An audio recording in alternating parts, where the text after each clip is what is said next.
नमस्कार, मी इयत्ता 9वी क ची विद्यार्थिनी. माझे नाव गौरी उत्तम पाटील आणि माझी मैत्रीण स्वरांजली आजकेकर. आज आपण इयत्ता 10वीच्या कुमार भारती या पाठ्यपुस्तकातील घटक 3 मधील स्थूल वाचन म्हणजेच वीरांगना हा पाठ पाहणार आहोत. या पाठामध्ये स्वाती महाडिक आणि रेखा मिश्रा यांची माहिती दिली आहे.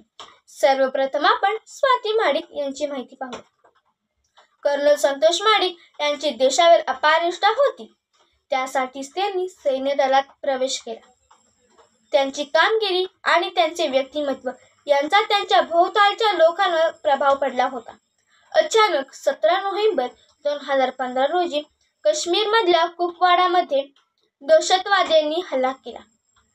महाडिक यांच्या बटालियनकडे ह्या दहशतवाद्यांचा बंदोबस्त करण्याची जबाबदारी सोपवली होती. महाडिक यांनी प्राणपणाला लावून दहशतवाद्यांचा निपात केला. दुर्दैवाने त्या कारवाईमध्ये कर्नल संतोष महाडिक हुतात्मे झाले आणि आपल्या देशाने एक निळ्या छातीचा निष्ठावंत सैनिक गमावला. माझ्या पतीचे पहिले प्रेम म्हणजे सेना आणि नंतर मी, असे स्वाती महाडिक म्हणतात. परिस्थितीचा विचार न करून निवडलेल्या दिशेने न घाबरता कच न खाता ठामपणे पावले टाकली आणि त्यासाठीच आवश्यक ते कष्ट घेणे म्हणजे यश. स्वाती यांच्या जीवन कार्यावरून हेच लक्षात येते. स्वाती यांनी धडाकेबाज निर्णय घेतले आणि ते प्रत्यक्षात आणले सुद्धा. पतीचे अपुरे राहिलेले स्वप्न त्यांनी पूर्ण करायला घेतले. या तऱ्हेने पतीच्या आठवणी मनात जपून ठेवण्याचा योग्य मार्ग त्यांनी निवडला. आपल्याला काय करायचे आहे, आपले ध्येय कोणते आहे हे आपण नक्की करतो आणि पावले टाकायला सुरुवात करतो. अद्यावर गेल्यावर ध्येयाच्या दिशेने आपण चाललेलोच नाही हे लक्षात येते. मग आपण मार्ग बदलतो. असे पुन्हा पुन्हा घडते आणि काळ संपतो. पण आपण मुक्कामाला पोहोचतच नाही, कारण आपण फक्त मुक्कामाचाच विचार करतो. सुरुवातीपासून शेवटपर्यंतचा मार्ग काय आहे याचा कधी आपण विचारच करीत नाही. खरे तर या मार्गाचा तपशीलवार व सूक्ष्मपणे विचार केला पाहिजे. प्रत्येक पावलावर पार पाडाव्या लागणाऱ्या सर्व कृतींची नोंद केली पाहिजे. काही कृतींचा मिळून एक टप्पा याप्रमाणे संपूर्ण मार्गाचे टप्पे ठरवले पाहिजेत. प्रत्येक टप्प्याला किती वेळ लागेल, कोणती साधने वापरावी लागतील हे सुद्धा निश्चित केले पाहिजेत. याप्रमाणे तयारी केली की यश नक्कीच मिळते. तयारी म्हणजेच नियोजन होय. म्हणून मुक्कामापेक्षा नियोजनबद्ध प्रवासावर विश्वास ठेवला पाहिजे. स्वातींनी काय केले? त्यांनी प्रथम स्वतःसमोर टाकलेली परिस्थिती नीट समजून घेतली. आपण काय काय करू शकतो याचा त्यांनी अंदाज घेतला. त्यानुसार त्यांनी निर्णय घेतले. एकदा निर्णय घेतल्यावर त्यांनी मागे वळून मात्र पाहिले नाही. कठोर परिश्रम घेतले. परिश्रमाबाबत त्यांनी कोणतीही तडजोड केली नाही. योजलेल्या मार्गावर ठामपणे पावलं टाकीत राहिल्या. त्यामुळे त्या यशापर्यंत पोहोचल्या.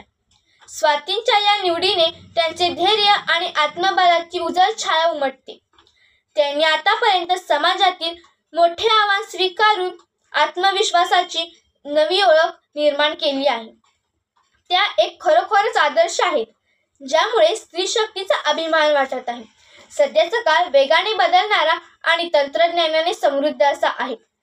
या बदलत्या काळात आपल्याला फक्त पुस्तकी ज्ञानच नाही तर व्यावहारिक आणि तांत्रिक ज्ञानाचीही गरज पडते. प्रत्येक व्यक्तीने वेळेचे महत्त्व ओळखून त्याचा योग्य वापर केला पाहिजे.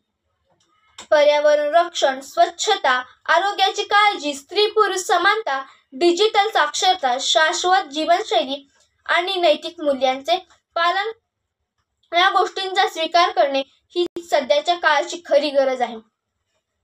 बदल स्वीकारून स्वतःमध्ये सकारात्मक परिवर्तन घडवणे हेच आजच्या युगाचे खरे लक्षण आहे. कारण काळ बदलते आणि आपणही बदलायला हवे प्रगतीच्या दिशेने. याचे आणखीन एक उदाहरण म्हणजे सोनी बिष्ट. युद्धात पतीला गमावल्यावर त्यांनी OTA म्हणजेच ऑफिसर्स ट्रेनिंग अकॅडमी मधून प्रशिक्षण घेऊन सैन्य दलात अधिकारी म्हणून प्रवेश केला. आदिवासी महिला भाग्यश्री रेखामे यांनी भामरागड तालुक्यातील आदिवासी लोकांना मूलभूत सुविधा उपलब्ध करून देण्याचे काम केले. या सगळ्याचा थोडक्यात सारांश काय तर परिस्थिती कितीही कठीण असली तरी जिद्द आणि प्रयत्नांमुळे ध्येय गाठता येते हेच खरे.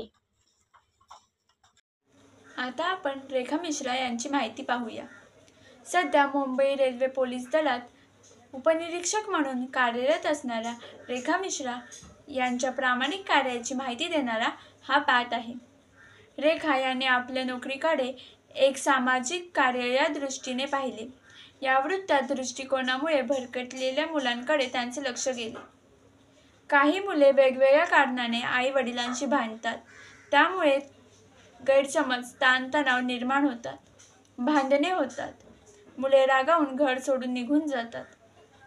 मुंबईसारखे शहर व सिनेमा यांच्यातील झगमगत्या दुनियेला भुलून काही मुले घरातून पळ काढतात. गरिबीला कंटाळून पैसे मिळवण्यासाठी शहराकडे धाव घेणारेही मुले असतात. कधीकधी समाजकंटक मुलांना पळवून नेतात आणि त्यांना अवैध कामांना जुंपतात. ही गोष्ट साहजिक स्वास्थ्य बिघडवणारी आहे. श्रीमती रेखा मिश्रा यांनी भरकटलेल्या 434 मुलांची सुटका केली. पुन्हा त्यांना स्वतःच्या आनंदी व सुखरूप वातावरणात आणून सोडले. श्रीमती रेखा मिश्रा यांच्या प्रयत्नामुळे अनेक कुटुंब सावरले आहेत.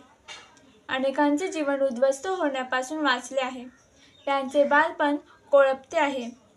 अशी मुले आनंदाने नाचू बागडू लागली. श्रीमती रेखा यांच्या कार्यामुळे असे फार मोठे सामाजिक कार्य घडून आले आहे. चुका करणाऱ्या माणसांकडे व मुलांकडे समाज आणि पोलीस नकारात्मक दृष्टीने पाहतात. पोलीससुद्धा अशी मुले समोर आली तर त्यांच्याकडून माहिती मिळवण्यासाठी पहिल्यांदा त्यांना मारपीट करतात. ही मुले गुन्हेगारीचे स्वरूप बनतात. अशा पोलिसांनी पूर्वग्रह करून घेतलेला असतो. साहजिकच या मुलांचा सुधारण्याचा मार्ग बंद होतो. श्रीमती रेखा यांनी मात्र आईच्या मायेने अशा मुलांकडे पाहिले, त्यांना जवळ घेतले, आपलेसे केले. त्यामुळे ही मुले पुन्हा घरी जाण्यास राजी झाली आहेत. चांगले आयुष्य सुरू करण्याची त्यांना एक संधी मिळाली. पहिल्याच केसमध्ये त्यांनी सापडलेल्या 14 वर्षाच्या मुलाचे त्यांनी ममतेने मन परिवर्तन केले. पोलिसी बडका दाखवण्यापेक्षा त्यांनी त्यांच्याशी मैत्री केली. त्यामुळे ही मुले रेखाजींच्या जवळ आली. याचा अर्थ असा की मुलांशी प्रेमाने वागले तर स्वगृही जाण्यास तयार होतात. मुंबईसारख्या आंतरराष्ट्रीय कीर्तीच्या शहरात आता या घडीला हालाखीने जीवन जगणारी, घराला दुरावलेली किंवा अनाथ अशी हजारो बालके आहेत. त्यांना समाजकंटक भीक मागायला लावणे किंवा अंमली पदार्थांचे तस्करीसाठी त्यांचा उपयोग करून घेतात. अन्य अवैध कामांना सुद्धा बालकांचा निष्ठुरपणे उपयोग केला जातो. अत्यंत कष्टाच्या कामासाठी सुद्धा मुले वापरली जातात. चोऱ्या करण्यासाठी तर मुलांचा वापर करणारे अस्तित्वातच आहेत. अशा कर्जमाफी मुलींची सुटका करणारा एकतरी माणूस असायला हवा होता. सब इन्स्पेक्टर रेखा मिश्रा यांच्या रूपाने एक आशेचा किरण निर्माण झाले आहेत. त्या सध्या मुंबईतील छत्रपती शिवाजी महाराज टर्मिनस येथे रेल्वे पोलीस दलात कार्यरत आहेत. त्यांनी अनेक बेघर, हरवलेली मुले आणि महिलांना मदत केली आहे. विशेषतः 2008 मध्ये त्यांनी 60हून अधिक मुलांना तस्करीपासून वाचवले. जी घटना महाराष्ट्र व देशभर प्रसिद्ध झाली. त्यांच्या सतर्कतेमुळे अनेक मुले त्यांच्या पालकांकडे सुखरूप पोहोचली. त्यांच्या कार्यपद्धतीवरील दृढ विश्वास, मनाची तयारी आणि प्रसंगावधान यामुळे त्या ओळखल्या जातात. आजची सत्यस्थिती काय? तर आजच्या वेगाने बदलत जाणाऱ्या जगात अनेक गोष्टी नित्य नवीन स्वरूपात समोर येत आहेत. अशा परिस्थितीत समाज, राष्ट्र आणि व्यक्ती यांच्या सर्वांगीण विकासासाठी काही मूलभूत गोष्टींची गरज भासते. सध्याच्या काळाची सर्वात मोठी गरज म्हणजे मूल्यधिष्ठित, साक्षर आणि जबाबदार नागरिक घडविणे.